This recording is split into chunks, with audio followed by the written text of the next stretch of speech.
Hello, and welcome to this Micklix video where I'm going to show you how to kill the boss called Warden Duelist in the Murkwater Catacombs in Elden Ring. As you may know, bosses in Elden Ring are divided into 3 tiers. From lowest to highest, field bosses, greater enemy bosses and finally demigods and legends. Warden Duelist is in the lowest tier, field bosses, and is the end boss of the small dungeon called Murkwater Catacombs in Limgrave.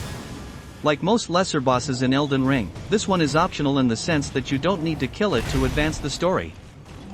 This boss is a big strong guy with a couple of very large hammers that he evidently likes to hit completely innocent Tarnished over the head with. If said completely innocent Tarnished happens to be outside hammer range, he also has some large chains that he will use in combination with the hammers for some long range over the head smacking.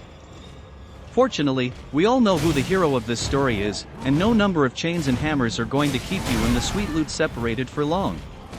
Imagine how much easier it would be if all the bosses just realized that and handed over the goodies without fighting. It would be a pretty boring game too though. Fortunately, the boss isn't very fast, but he does have very long range due to the aforementioned chains.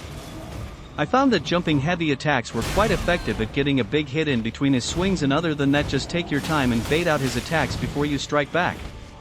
And yeah, don't do what I did and jump into his swings. He will throw you into the ground and wind the hammers up like you're a steak in need of tenderizing.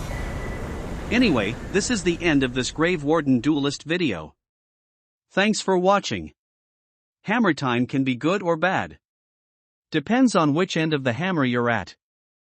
Until next time, have fun and happy gaming!